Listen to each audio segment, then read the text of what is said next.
Mic check, 1, 2, this ain't a bull track or crew, this warehouse 15, but legends speak true. 3 rings on my fingers, gold medals green, but under this armor, life ain't always what it seemed. Yeah, we trained hard, pushed limits, reached the peak, but the pressure cooker boiled, man, so weeks I couldn't speak. Sponsorships. It is the warehouse 15, and for once, and I mean literally for once, TJ was on time. So we are extremely happy. We saw his beautiful dojang. It cost $1.50, and I asked him what it cost, and he said, you know, it is what it is, but it is beautiful. It is in North Carolina, and if you don't know where North Carolina is, you're in New York. You make a left, keep going, keep going, keep going. When you don't see any more dentist office, that's where his school is. So congratulations on a beautiful facility. How you doing today, Coach? I'm good, chilling. Thank you. Definitely excited about the facility. They should make you mayor of the city. Look at that smile you got, man. That's a lot of teeth. Of Concord, you like that? Yeah, that's good. That's good.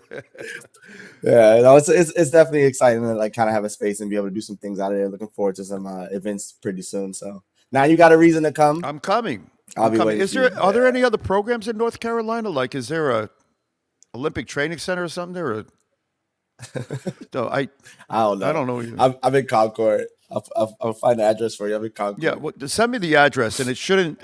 Hopefully it's not the directions like turn left at the big tree, go as far as the crow can fly, and then look for the rock. This is the Cali guy right here.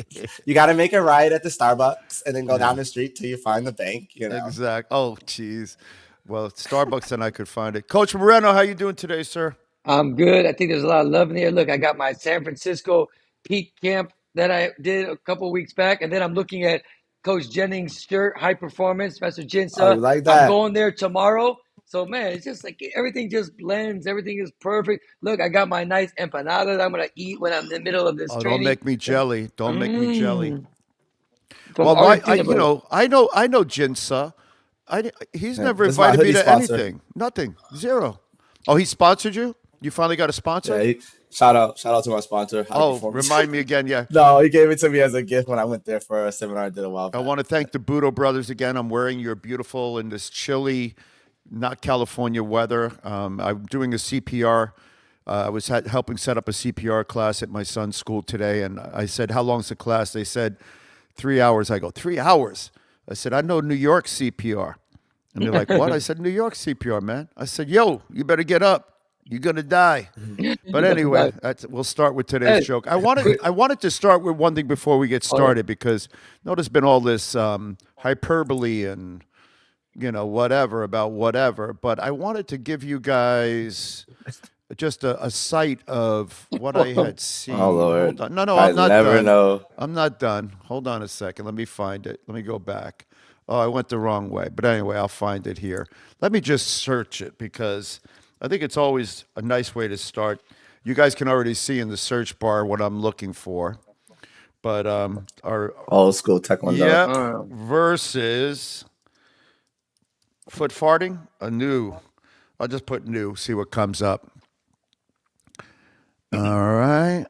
Okay, here we go. I'm just taking a random thing.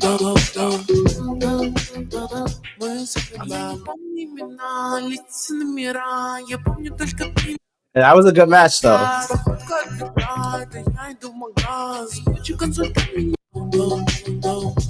Yeah, it's a short one. Okay. Yeah, that's not a great video. Not a great video. Not a great video. I wish I had one of those buzzers.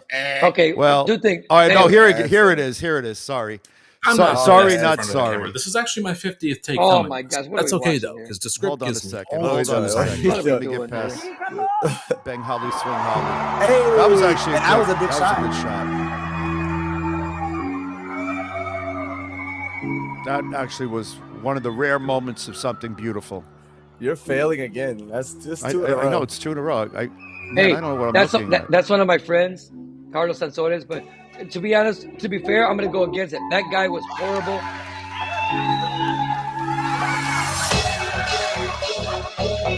Oh, look at all this kicking. Look at this beauty.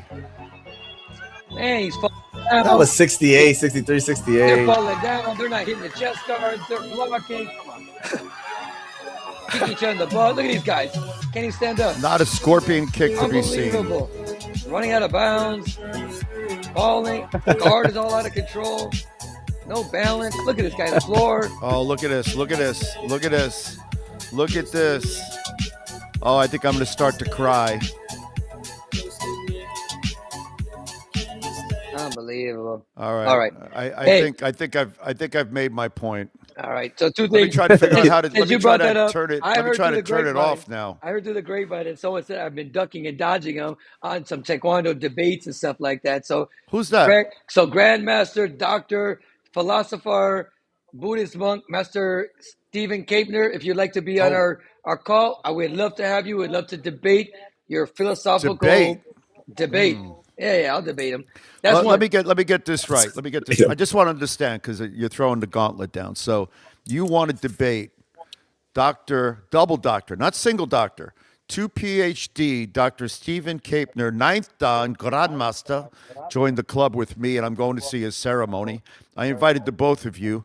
I think there's a limit for. Time out. Okay, that's a great resume, but Dr. Grandmaster. I only started. Person hasn't seen a modern Taekwondo match in about 10 years, so. Oh, okay. That sounds like the gauntlet has been thrown. All right, good. Yeah. Okay, so I'll judge. He and I tried to watch one once, and then first of all, he's one of my best seniors, so I'm only kidding. But second of all, I want to go say something real fast because I'm not going to say the guy's name, but he was a former military guy. I don't know if he's watching. I saw him at a competition last week, and he said something to me that made me really happy about the podcast, guys. He went up to me and said, "Hey, Coach." He goes, I've been watching the podcast and I enjoy you guys. I go, oh, thanks. We're trying to have fun with it, blah, blah, blah. And then he looked at me and said, you guys are saying what everyone's thinking. And I was just nice. like, it made me so happy because I don't want to say his name because I didn't ask him if I could put him out there like that. I don't want to, do that. But it made me happy because I know we do this for fun.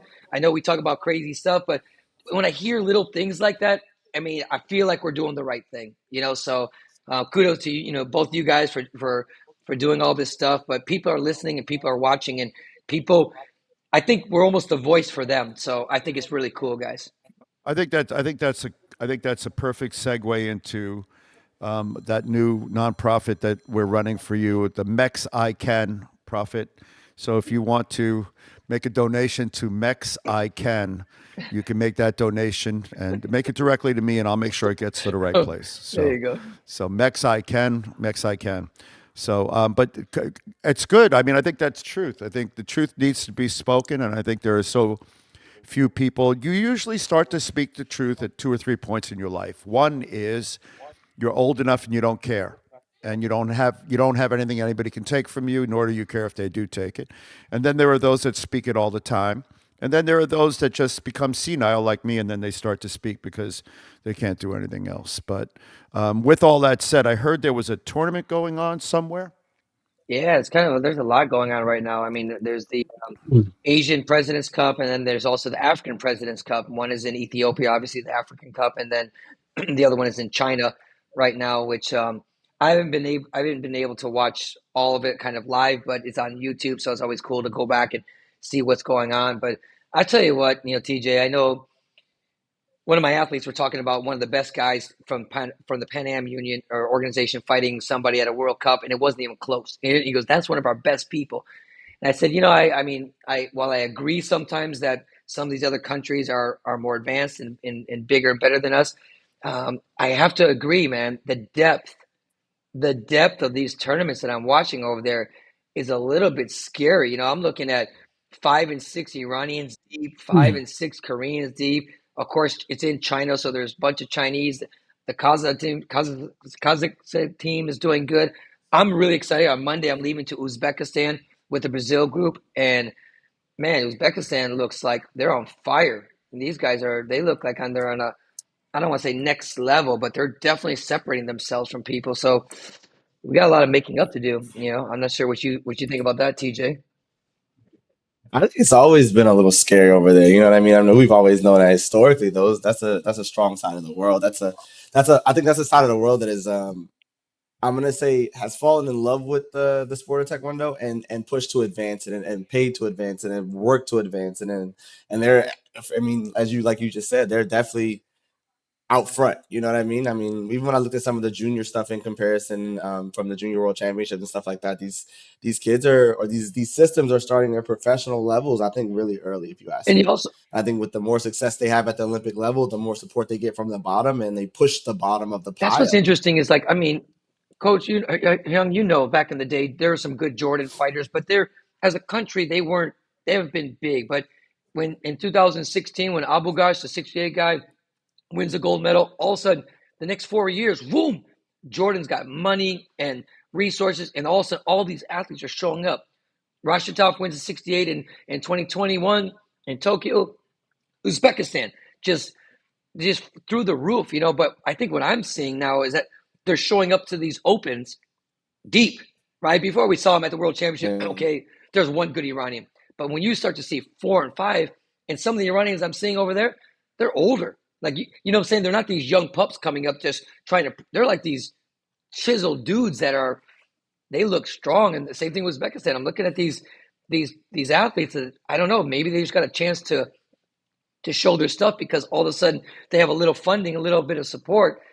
That to me is what's kind of scary. So, Young, the level. No, go ahead. No, the level's high. No, I'm just saying the level's high, and like I said, the competition between those countries is always high. And I think they get to stay, again, going back to the regional thing, they stand in front of each other way more often than we probably stand in front of them. Me too, you know. So the channel in English, it is said as Kazakhstan. So that's a stress on the first syllable. Kazakh. I was just trying to help Coach Moreno. As a second he was stumbling a little bit, so I figured we got to get Kazakhstan. So sorry about that. Yeah. No, but sorry, not sorry. Those countries are strong, and I think they come back with Olympic medals, and it's probably the highest finishes in their country for any Olympic games. Like that's what it was in Jordan, right? It was their first Olympic gold medal. Yeah. Something big like that. So, I think that's history changing. Yeah, right? but what so the countries realize is this, and this is what we realize at the Olympic Council of Asia. With a little bit of money, you can change your country's medal output. So we looked at sports. Where does it require? And this is the ideal of the Olympics. The Olympics is what can sport for all be? So it means it's got to be a sport that can be done anywhere. It's got to be a sport that it doesn't have a high bar of entry with regard to finance. And then it does... Fine, correct, right? And then the last one is, it's got to be something which the technical component of it can be learned quickly and mastered thereafter. And Taekwondo is perfect for that. Swimming is not necessarily, but Taekwondo is in equestrian, not so much. So when you're looking at a country, if you have fast, athletic, agile athletes, and you say, what can they do? Track and field, for sure. Taekwondo for another. I mean, this is why. I'm going to try to spoon feed you because you see where I'm going with this. Like, again, on the Olympic global movement, one of the things that was attractive is that it wasn't so expensive, correct? I mean, now there's electronics and stuff like that, and it was open to a lot of countries that didn't have resources. Like you said, it was very simple to get in, and in not a short time, there was resources where these athletes could go up very quickly technically. Am I wrong or right? Right. And now you've just hit the second part where the rub is, right? And the idea is when you do a sport for all. Soccer's played everywhere. And the reason is you just need a ball. You don't even necessarily need a good field. No. Taekwondo, you need bodies. You don't need uniforms, you don't need belts, you don't need targets. You can teach it pretty much anywhere. But now, when you get to the second component of it, people trying to excel or make an Olympic team, with the qualification process, you're putting people in a place where it's difficult, not impossible, but challenging to make an Olympic team because of the amount of money it takes to, A, develop an athlete, B, to fund the athlete actually making the qualification process. Let me ask you something. For me, it's the ranking. Yeah. I think it's the ranking. The ranking kind of dictated and changed all that stuff. Like I understand that. I know that's where all the modern sports have went in that direction. There's a ranking, there's a bracketing, blah, blah, blah. But there was also something said about showing up to the tournament and, the bracket is what it is. And I know we can talk, there was cheating, there was manipulation of the bracket and putting people here, everywhere. But I think that changes everything. Now you got to go get ranking points. You want there's a race to top whatever, top five, but top that's six. That's my point exactly. In other words, now you have put yourself. Yeah. In other words, you have economically disadvantaged Yeah. certain countries. You have for sure. You've done racism, just economic racism. So now, if you're in a country that can't afford it, or you have a country that doesn't have an established Olympic Committee funding system, or you're in a country where the Ministry of Sport funds it, which is the majority of the countries, they say, you know, we could do this, or we can do jump roping for our entire country and get these fat bodies into shape. So why should we spend $2 million on a small sport that when we watch, we don't understand? And the most that we're going to put on a podium are 2 people. Now, if those 2 people can win, i.e. in the case of Jordan and stuff like this, but that's why these other countries like Uzbekistan, Kazakhstan, and you know, the countries that can afford it, that have gas reserves, the ones that are interesting that don't perform are the ones that have money, but culturally don't have a history of sport. And that's, I hate to say it, Saudi Arabia. But they're coming up in Taekwondo. They're coming, because now they're doing the Aspire Academies. But, so let me ask Saudi you Arabia, think about Kuwait. The average Kuwaiti gets a pension for life. So is he going to go sweat in a gym for 6 to 8 hours to become a world? It doesn't matter to him. He gets married. He gets money to get married. Gets a house. He goes to college. His college is paid for entirely. He comes out of college, goes into society, minimum of $300,000 or $400,000. That's it. So, you know, imagine that here. So they're losing athletes to complacency and quality of life. The athletes that, do well historically are the ones that this is their choice between poverty and a life. So when they get in the ring, they're like, "Oh, dude, I gotta win so I can have a life." But I apologize. Go ahead. No, so I was gonna, man, I got it. But wouldn't that be the same for other? So you're saying other sports don't have the poverty or life thing, and it still affects other sports too, right? Or you just affects every sport. Every sport. You can't name a sport that some of the countries that I mentioned have even. You look at watch the Olympic team march in. Just watch the opening ceremonies. And then it affects every sport. What I was going to say, I mean, because TJ, you took me in a different direction, but I like what you said. Like the ranking changed everything. Well, first of all, I want to say that Taekwondo was supposed to be a sport that didn't require so much financial, input, and that's why it was for all, and that's why we excel with so many countries. Now it's becoming, in the digital age, it's becoming more expensive. But TJ, you said the ranking changed all that too, because you're right, Young. It kind of discriminated against countries that don't have a lot of resources. But I think while it was well intentioned to have a world ranking, it benefited one part of the world, and that's Europe, because of the proximity and the geography of it. It did not help at all South or Central America. It didn't even help Asia, because Asia is Asia. They're going to do, martial arts, regardless. So when I look at this, is it the duty of the WT to reassess this and say, you know what, it was well intentioned, but over the last 10 years, one group of the world has really dominated in the rankings, in the results. They want that, though. The Europeans want it. They would have said the Europeans love it. And the reason they love it is they are like, to be frank, the Europeans in proximity are the same as the United States with Kentucky to, North Carolina. Yeah. And so when you can get the majority of the points by just going on a plane out 2-3 hours away and not have to get on a 16-hour flight, that's a different world. So the Euros love it. And the reason the Euros love it is they don't have to run the WTF or the WT or whatever it's called. The reason they don't have to run it is they do run it. They run the part of it that matters. Mm-hmm. So Cho and his clown show, for lack of a better word, or probably the most apropos word I can think of, there's nobody in it. They don't have a brain trust that can fix it. So rumor is Cho's going to run again, unless, cirrhosis of the liver gets him. And then after that, it'll be Yang Jinban. And Yang Jinban's worse. Yang Jinban is the reason you have pushing. Because in his warped mind of Taekwondo 20 years ago, when we had this conversation in his room down in Yongin, he was like, oh, you can eliminate a grabbing if you allow pushing. I mean, you can eliminate people punching people in the body if you let them kick them in the balls. I mean, what kind of rationale is that? So, his rationale for it has destroyed the sport. Now, if you put that guy in charge, Cho's inept. That's different. He's ignorant and inept. Yang Jinban is not ignorant, nor is he inept. He's skilled. He's a skilled politician. He's got a Napoleon complex, and he would use that Napoleon complex to enforce even further his idea of what Taekwondo would be. The shame of it is there was a point where he was respected by some of the best players for strategic stuff. And if you remember, he did the original education tapes, the Turk, the Educational Resource Channel, or whatever it was called. And he did a lot of great tapes. This guy, I don't know what Kool-Aid he's drinking, what version of flavored soju he's drinking, but this guy has destroyed the sport. But Young, I think it's like anything. Well, things are well intentioned at the beginning. Absolute power corrupts absolutely. That's the truth of the matter. Is when there's no checks and balances from these guys anymore, and they start to running things, it's like their guy, and then they get supported, and it's just here. It's very few times where they get people on the outside, that will chime in. And if they do, they're afraid to because they're going to be looked at poorly. I'm sorry, TJ. Okay, so flash. Here's the flash quiz. Ready?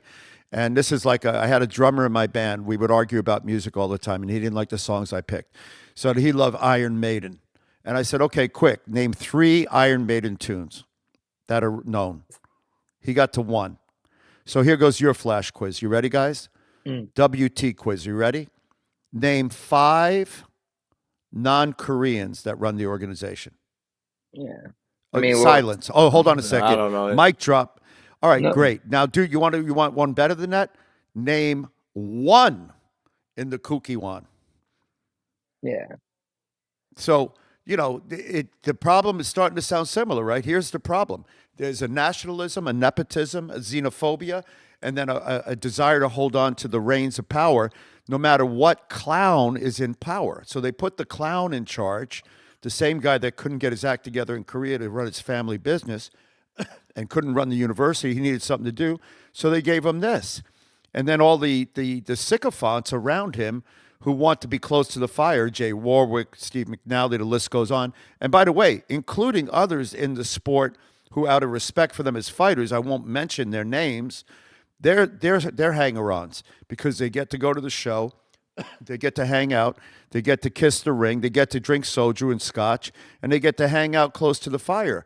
They don't care what happens to the sport because they're not doing it anymore. And that's where the shame comes in. So fundamentally, as an athlete who's done the sport, as an administrator who's administered the sport, as a guy who continues to perpetuate the sport, all of us, do we have a philosophical, moral, or ethical obligation to continue to make it better? The one thing I will say about karate... They're not trying to make it better. No, hold on. But they're not trying to make it better. Karate. Let me talk about karate for a moment. At least with karate, whether you like it or you hate it, they try to hold on to what they believe to be their aesthetic, their moral, ethical framework of how to do it. Now, you can love or hate it, but it's like fencing. I could make fencing way more exciting. They have their way. They have their thing. They didn't compromise it to any great degree, and it's still fencing.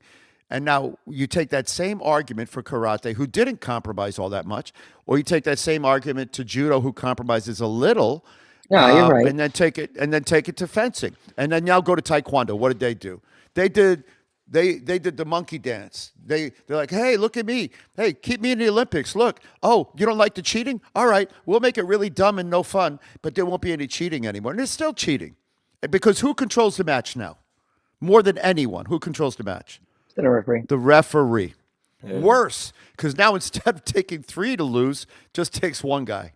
Listen. Anyway, my point about this was, I forgot where we were talking about, the entry level into it. But one of the things that I was going to bring up is like, I just signed up my daughter, my 11-year-old daughter, for a tournament within the USA organization, and it cost me, ready for this? And I think we touched on this earlier. Yeah. $190 to register, a $5 administration fee. I thought I was done. I'm like, damn. And then when I picked her division, her weight category, it was $30 more. So to register is $190, and to pick your division, it's $30. I'm like, $225 to compete at a tournament? That's not even like a... How much was US Open? Like $160? So how is that?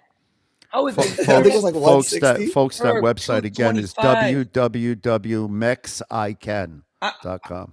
You know what? And Send your I checks. think it was like 160 or something like that. I don't think it was two something. I looked the other day. There was probably 400 or 500 people signed up for a 3-day event, and you got to throw in that's Pomse, little kids. I'm like, imagine again. I'm just saying, putting out there. I know that's not their concern, but imagine you just as one of these weird divisions, and you're light or you're heavy, and you have 1 or 2 people in your division, maybe nobody.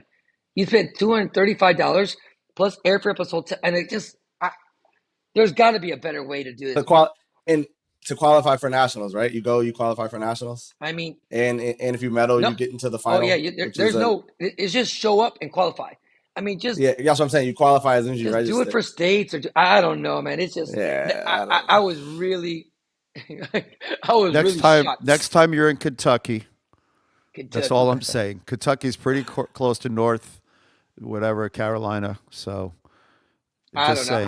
I thought this was not a thing. It's a thing. Who knew? I was a little shocked by that, to be honest with you guys. I was just like 235. If I'm just, if I got 2 kids fighting, or if I'm doing 2 divisions, I mean, I'm just like, this is. Dude, just imagine if you had to travel to the event. You had 2 kids fighting. You had 1 kid fighting. You, your wife, and your daughter have to get a hotel room. And then because they cut a deal with the hotel room, you got to do certain things at the hotel. And so, it's a money train. And I don't mind if the money's going back to athletes. Though. Nothing's changed. Forget that. You're definitely not going back to the athletes, but it's not like you show up to these places and they're like super nice, or it's decked out, or you got all these amenities or something like that. It's the same shit. Definitely not like a California gold medal or peak performance gym. I'll tell you that. What do you have now? Like you have, I mean, I think it's good, but it's like you have virtual credentials. I mean, it's stuff like, it's crazy. So they're saving money. That's my point. They're saving money. My point. And it's good to save money though if you're spending the money in the right place. I'm not opposed to saving money. No, I understand, but it's not. Again, then we just go back to the top of everything I say every week. They're not funding anybody. They're not using it for anybody. I got a little weird nugget for you. I mean, kind of flipping the saying in Taekwondo. I mean, so I heard now for the this is crazy. I don't know if you heard this, TJ. Maybe I told you. For the under 22 Pan Am Games, under 22 Pan Am Games is official sport. In order to coach at that, you have to have a Pat 2 coaching certification. Okay, so that's a regional, and you had to take it in person, and there was only 2. One in, I don't know when it was, but it's passed already, and they just put out this requirement supposedly in writing on April 15th. So I'm just saying, for the record, I know that Brazil, Canada, Haiti, I'm almost positive USA, none of those coaches have gone to the certification, but they won't accept the WT GAL. I can understand if you don't have any certification, but if you got the highest of the high, and they won't accept that, everything else falls under it. Yeah. But so I don't know what's going to come of this, because obviously there's a bunch of coaches that wouldn't be able to coach their athletes for their country at this event. So I don't know if that's going to get fixed or not, but I thought that was crazy. Well, let me tell you how to get fixed. So here's what you do. It's like training a dog or a cat. So you get a bottle of scotch and you put it on a table, and then every time Senor Cho Jefe doesn't do his job, but ultimately it is. WT has the right under its rules to enforce rules over any member nation association. I think this will get fixed. Yeah. This has to get fixed. It may just take away the scotch. Somebody, take away the scotch. No scotch for you, unless no soup for you. So just take away the scotch. Oh no, are we bringing your beautiful daughter here? I'm gonna do this because I'm gonna make her. Because she's been wearing this goofy. Come here. Go. You're gonna laugh at. No, don't take it. Don't take it off. Don't they send the kids to school in Florida? Bring your child to a work day, but I don't work till later. But look at this. I don't know. Tell me, does she look like a cockatoo? Come here. Look at that is beautiful. Show her pictures of you in 1988. I would say, Daddy, I remember your hair in 1988. You look like a damn parrot. You look like Ignatz from Crazy Cat. Hey, it's because you guys did it to me, Mister. Listen, TJ. Oh, TJ, I saw your hairdo. TJ, I saw your hairdo. That band hairdo go crazy. Can I go? That's a whole different level. How far can Safe Sport go back? Because I ain't gonna say, but I was bullied and thrown into a dryer machine and turned on and amongst other things. So I don't know. I think I'm getting the PTSD from that. right now? I think you can get some money. I don't need I think you money. can get some money. I don't need no money. Mex, I can. Next I can. No, but I mean, those two things, kind of caught me today or last week. The entry fee into like basically a local event, and then thinking about here we go. It started with a brick. That's all I'm going to say. What the heck is? Where do you find this? I know. Dude, you know how hard it is to be me and be creative so that I can make you guys, enjoy your lives a little bit. I mean, it's not easy. I noticed you still haven't gotten rid of that picture. If you just slide a little to the, I mean, at least my picture looks like I'm wearing headphones. Oh, that is kind of cool. Yeah, like that's not why he did it. His head's just big and it fits in the middle. I do have a big head. I didn't realize. I took some pictures. I went to the orthodontist yesterday because I have a tooth tilting in the back, and they're like, "Oh yeah." I'm like, "Dude, I'll be dead by the time you fix this." But and then they took pictures of my smile and my face, and they're like, "Smile not." I can't smile. I'm not a smiler. But I was like, "Dude, is that my face? Is that really what my neck looks like and my face?" So I'm gonna start. You're gonna see me. I'll be like this now. There was a time. And like we always talk, going back to you about to tell me more about your neck. I don't think I can take you more about your neck. You look this, but going back to like the organization and how you were benefited from all that stuff like that. It's the organization of we talk about the competition and the level of the competitions. Now we can talk about the people entered, but it's the way they're set up. It's the way they're run. It's the way they're put together. I mean, we're playing at a disadvantage the whole time. I know we've always said that historically a little bit, but I think it's that it's worse now. We got tournaments getting canceled, tournaments getting moved, tournaments not people showing up. It can get worse. So there's literally not that much going on. No, it can get worse. Don't trust me, it'll get worse. So like at the Olympic level, I'll tell you what's going. You already know what's going on, but I'll tell you what's going on at the Olympic and the Asian game level. The Asian games have become so unmanageable and so expensive that only a handful of countries can pull it off. And in fact, most of the countries don't bid. And then when they do bid and they realize the true cost associated with it, they just let it go. And that's what's happening. You'd be better served the way the Olympics have gone to designate 5 or 4 hubs for it, and they rotate it every 20 years because then you'd have the infrastructure and it would be in place. And so you'd have somewhere in North America. Yeah. And it's built every 5 to every whatever the right amount is. And you do it with the summer and the winter. This way you have every 4 years or every 12 years, because 20 might be too long, you're getting an Olympic property. And now you have somewhere in North America, somewhere in Asia, somewhere in the Middle East, somewhere in Africa, somewhere in Oceania maybe. And those are the countries that can afford it. Like Japan or Korea can afford it.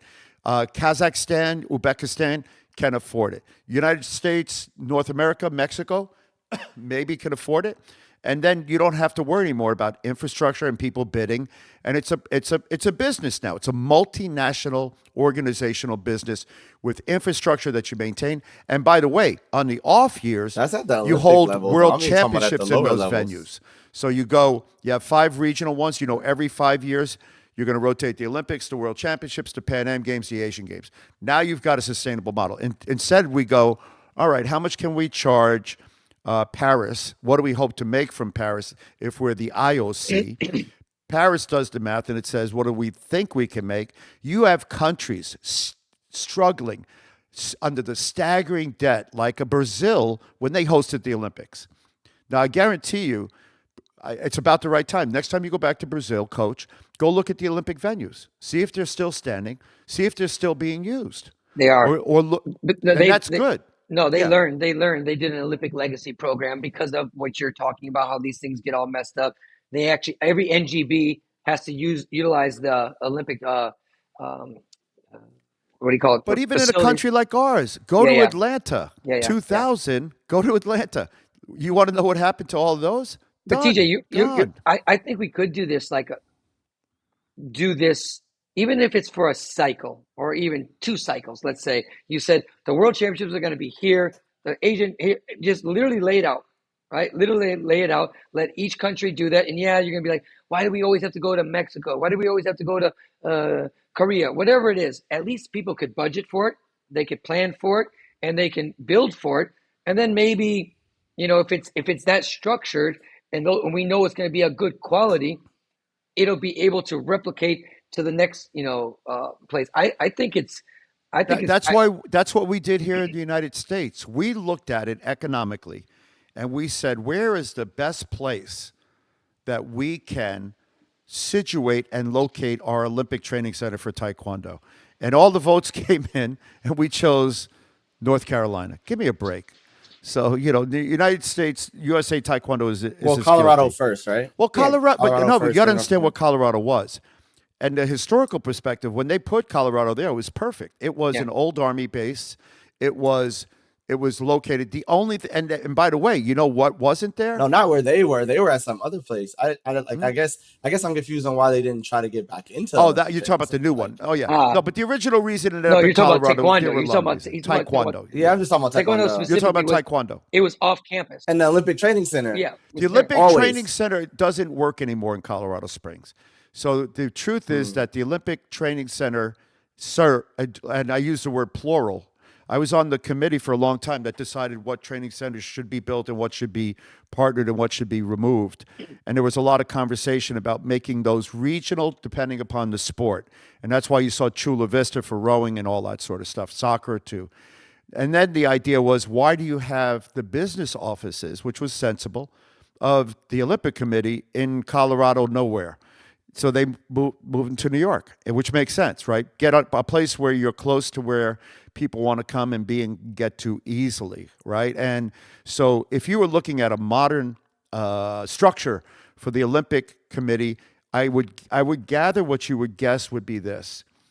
You do no longer need an Olympic training center other than to convene athletes to go somewhere, because your best training, as we discussed last week, is with your current coach in your current training environment, and you should fund that to the best of your ability with controls. So you're saying national team systems don't work anymore then? Like a centralized training year-round is not pick one that does. Pick one that does. So take basketball, for example, which is a bad example and a good example. Take baseball, for example. All of our athletes that are any good or in a window of opportunity are usually student athletes that are either high school to college, and if they're post that, they're professional. None of them, if they're a pro player, they're not coming. If they're a college athlete, they can't come. And if they're a high school athlete, they could but won't. So in what framework does a national training center for anything work? I know what you're saying, because the United States is a big country, and you're right, there in almost every discipline there's good coaches and stuff like that. But I do believe, whether it's boxing or wrestling, if you put the right program with the right coach and give people the opportunities. Bella Caroli's a perfect example. Juan Moreno's another great example. When people move to Miami to train with Juan Moreno in an Olympic or national training center where they need, the answer is yes. And why though? Because it's Miami. Well, no, and in Miami, you can get good. No, and you and Miami, that combination works. Yeah. Juan Moreno let me put you somewhere. Juan Moreno in the newly acquired Greenland next week. Do they come? I mean, Greenland's pretty far. Probably, I think I'm gonna say no. Alaska. How about Alaska? I mean, listen, if it was a good facility, they would come. And I mean, they went with Karoli in the middle of nowhere. So my point is, I love my son, and my son is a good soccer player, as we talk about every week. If the training center were in the middle of nowhere and the education program was online, which is one of the reasons we didn't do it, I wouldn't send my son, because he's got a life post career. But listen, that's for you. There's probably way more people that would say, you know what, I would do the sport, and if I could do classes online, and when I'm done with the sport, probably by the time I'm 23, 24, I'll have my education. I can go get further education. I did both. Let me give you a couple of names. You ready? Yeah. Jimmy Grazier. What about him? Where is he now? He's in California with the martial arts school. Okay. Where was he before? Colorado. For how long? I know he was Florida. Whitey Ford. You know who Whitey Ford is? Yeah, baseball player. No, Whitey Ford was a judo Olympian who lived at the Olympic Training Center. Oh. Never had a medal performance, but he lived there for 20 years or something. Judo was horrible back then. On. No, but those are horrible. Those are horrible examples. I like them. I mean, Jimmy Grayson. I don't have to be right. I just have to be loud. I understand. I think there's a benefit of having a national. I think you always have to have the highest level, like the one that's supposed to be the national training center or like the Olympic training center. It works in other countries. It's not like this doesn't happen in other countries. Yeah, maybe that's all I'm saying. Maybe they do whatever, but they have training. I'm not disagreeing with you, Young, because you're right. There's other places, other educational things, blah blah blah. But most people, different than your son, like when they want to do the sport, that's all they think. They're like, how do I go pro? College is not an option. Education is not. I'm going pro. In Taekwondo, I wish people would do your route, education, because there's really nothing for you after the Olympic Games. And after the Olympic Games, it's, hey, congratulations, get out of the way, we'll bring somebody else. And so if they could do college both, sport in general, lacrosse gets you into an Ivy League. Yeah. So you want a high chance they got to a pro get league now. Those guys got a pro league. But they don't make that much. But you get like lacrosse or rowing. Yeah. A good example. Team handball. Well, those things will get you into colleges, right? Volleyball will get you into college, but there's money to be made in the pros. But, like there's got to be a balance between, one of the things I liked about Northwestern, right? The program that I saw there. They had a legacy program where the legacy of the alumni, they start with freshmen. And while they're doing their athletic career, besides the academics, which are great there, they're working a legacy networking thing. So by the time they graduate, they might have 1,000 or 2,000 contacts and trips. And so they're one of those things. And the Olympics had it for a while. I don't know if they still have it. And TJ may have gone to it. It was the, I'm not talking about O-Job, but the Olympics had the thing where they were training guys for post-career. And I can't remember what it was called. Olympic Alumni Association. Yeah. But there was one where it was really like, okay, we're going to have workshops. We're going to tell you how to do a resume. We're going to teach you how to do whatever. And I thought those were great ideas because the reality is, as much as we'd like to believe we're eternal and forever, and our athletic careers will continue forever and we'll stretch them, they just don't. You got to have a business component to what you're doing. Well, listen, it's funny you talk about sports, like, collegiate sports, because, I follow collegiate sports for basically my whole life. And I see these huge programs like Alabama, Duke, North Carolina, way bigger programs than little soccer stuff, because soccer is this big in the world. Imagine American football. It's just, it's like talking Taekwondo or baseball. It's a big difference. But it's funny because the world is changing, even with the, we talked about this a little bit, Young, the NIL now. These kids are literally making $1 million, and they're leaving their school because they're like, now, you know what? University of Miami will give me $4 million to play quarterback. Guys are leaving $2 million contract. College kids driving up in Bentleys and Rolls Royce, and think about this, and they're just leaving they open up the portal, and these kids are gone after spring practice. They're like, you know what? I'm not playing here, or I'm gonna have to wait behind TJ. I can go over here down the street, and they'll give me more money, and I'll play right away. It's crazy. Talk about contacts. Talk about and it's going all the way down. In Florida right now, we have a big problem, and I heard it's going nationwide with American football at high school level. They're paying these kids at high school level, and there's no boundaries. Remember when we were growing up, you had to play in this area because that's where you lived. No, these kids, they can go anywhere, and now they can switch like in the middle. They don't have to wait a season. It's nuts. It's nuts. Well, that was, the problem was that before all this, you got to remember that the college athletes had no rights. They were indentured servants. They were slaves. Yeah. So all the money that was made in big sports, and the rationale was the Olympic. And one of my dear friends who was on the podcast a while ago, Dr. Schiller, Harvey Schiller, said, the way this works is, because one year I was training and I got like, I don't know, $17,000, right? And back then that was like a lot of money. Yeah. The next year I got 11.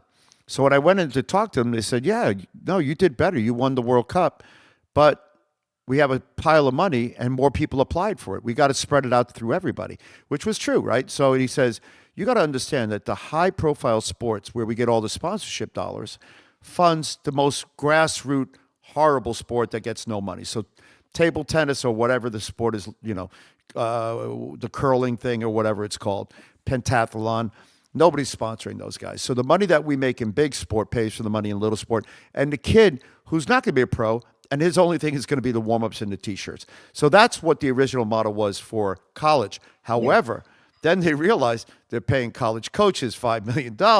They're filling stadiums. They're building stadiums. Right now, Northwestern's building a $1 billion stadium. It's like $800 $90 million or something. And it was sponsored by a huge donor.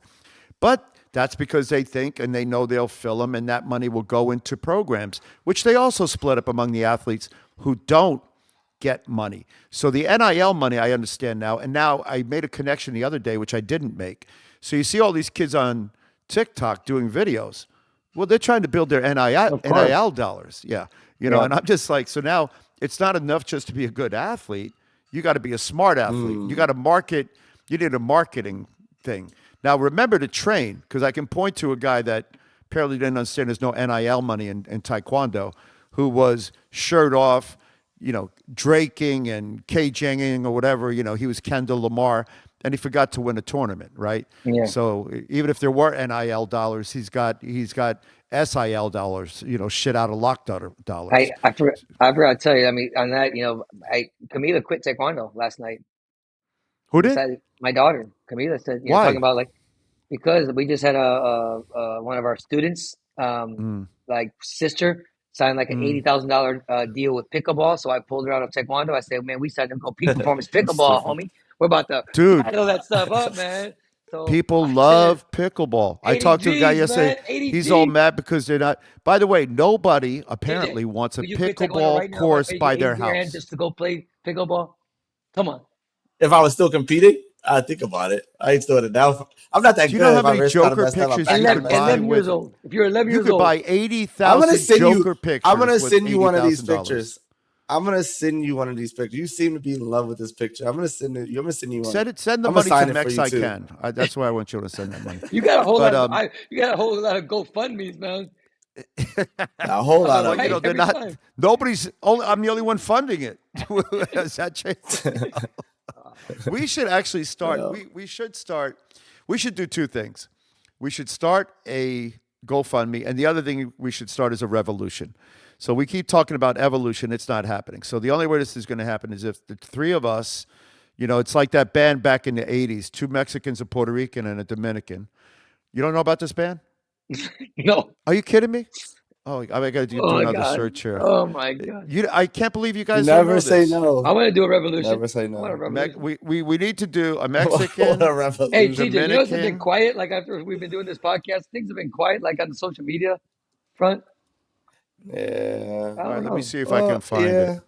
I just get a lot of. I get a lot of the person-to-person conversations and you guys, like you were saying, you guys are saying, saying the right thing, doing the right thing. It makes sense this, it makes sense that. I think one of you guys said on one of them, let us know, right in the chat, write in the responses to the videos, repost the videos, talk about the videos. The same thing we talk about everything else, but I think it's just for sure it's got a little bit of quiet, not that. I'm talking about even from the administration type. It seemed like they were always popping off about something that we said here or there, individually.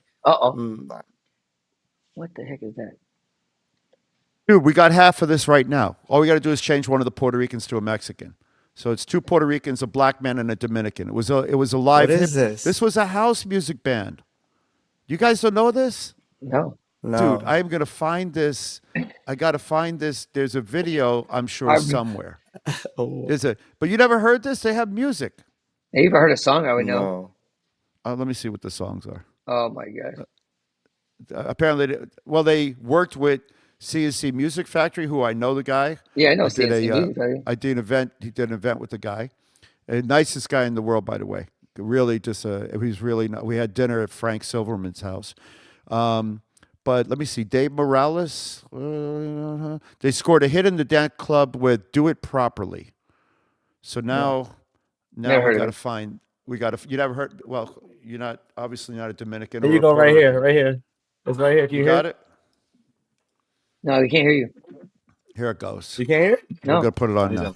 Here it comes. And actually, this was produced, I think, by the guy who did CNC. Hold on. I know you guys can't see me dancing. That's some jungle house. It was probably hot and sweaty and musty in that club. It was like a steam bath. Oh, you know this song. Do it properly. Not sure I do. This sounds like some Ron Burgundy stuff. Dude, there you go, man, right there. What have we been doing? We're wasting our time. We could have had a rap group. Man. A Puerto Rican, Burgundy. well, half Puerto Rican, Polish, Mexican, and an almost black guy. This would be a hell of a band. Wait, we said almost Puerto Rican, Mexican, Polish guy. Who's the almost black guy? Me? I guess that's got to be. I don't know. I think it's me, but I could be the You're Polish, Dominican. half Puerto You're Rican, Dominican. Mexican. You got to be Dominican. Okay. You go and be the Dominican, and we're gonna do it. We're gonna redo the song. I'll remix it, and then we can do the vocals for it. We'll do it almost properly. Actually, no, dude, what an idea! I'm doing this for next week. I'm rewriting our anthem. Oh no! It's going to be "Sorry, Not Sorry." Yeah, that's good. I like that. I'm going to create the lyrics. Hey, who's our next guest? Who would be good for next guest? Coach, we've only had two. You set down the gauntlet. You set down the gauntlet already. Steve Caveman. All right. So I'm sending him a copy of the podcast, and then I'm going to make a time that he can make it. You guys might have to get out of your jammies. TJ, you're going to have to get out of your Hello Kitties. And next week's going to be fun because I'm going to be in Uzbekistan. So we'll coordinate. Right. So I'll be. All right, so I'll get him to give me some times because he's retired now. He got up yesterday morning. He was doing some push-ups, and then he goes out and he plays golf, and then he does a little bit of teaching just because he likes to teach. And I'll see what time works for him, but I might be very quiet on that because he's a formidable mind, and I don't want to be formulated. So we're not formidable minds, Coach. I did not say that. No, I did not say that. You said you're projecting and you're internalizing and projecting. No. You know, so no, that was a crazy. No. I didn't say you are not. I simply said he is. Just because somebody is something doesn't mean that you are not. But you know what's funny is because again, he's going to talk about. We'll talk about it, but he's going to bring up. How do you know what he's going to talk about? No. Are you a prophet? I am. What are you? Are you a mind reader? I said when he comes on, we'll talk. But I know he can only present one side. He's going to present the old school side and what Taekwondo's changed into and why. I have no idea what he's going to say. I know, but you are offending his sensei, sir. You better slow down. But what I'm saying is, but let me finish. Let me there. finish. What I'm saying is, normally I'm arguing with him, but like it's going to be fun to kind of put on like, okay, I never did old school and talk about some of the new school. Like again, I can go both ways. I can debate both sides of the argument. I can make a big argument for old school, new school, somewhere where it could be in the future. I'm not going to, like Herb, when you guys, I know they never fixed the problem. I agree. I don't think anybody disagrees. They put the electronics don't work. I agree. But, the electronics change what Taekwondo looks like. I agree. But stop. Don't act like Taekwondo looked perfect back then. Don't act like that because I'll put up some videos of some sorry-ass Taekwondo people. I can put up some awesome ones too, and it can go both ways. So that's my point of all. Yeah, I think I don't disagree. It'll be fun. It'll be fun. But I'm going to give you a preview. 안녕하세요. 반갑습니다. 그래서 오늘은 Oh my God, that's Stephen Cavener. Isn't that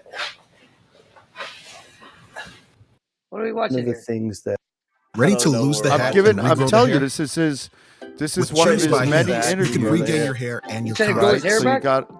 that I was. This is years ago. Oh, you didn't say that out loud. We changed the scoring system so. Is this Karen Eden until person? Then, all techniques were Susan, given whatever only 1 point. Is. Okay. And we changed it so that a turning kick is awarded 2 points. Mm-hmm. And a face kick is awarded 3 points because we want to reward the more technically difficult. This is difficult. actually a good. If you think this of is a good interview. This is where. And I think that's where the issue started, right? Well, because we changed the scoring system. Everything was 1 point, should have been 1 point. You kicked people in the face because their hands were down. You spun on people because they went too slow to the open side. Now you prioritize scoring over technique. Okay. That's where it got messed up. It's his fault. It's his fault that it changed. Actually, it's my. When you hit someone, it was because that's where they were open. This was. Now I'm leaving my leg in the air and trying to touch them with my toes. I will take responsibility. You get more points for punching people in the face in boxing or in the body. Nah, same. They go down. They go down. There you go. I'm on TJ's side. Team TJ. All right. Well, today we're gonna have to wrap it up here because I gotta go be a responsible parent and volunteer at my son's school. which we pay a ridiculous amount of money for. So I'm doing a CPR course, whatever. You can remind me. I want to talk about the round by round scoring, because somebody said, I was listening to a really cool thing on Joe Rogan. Try to segue.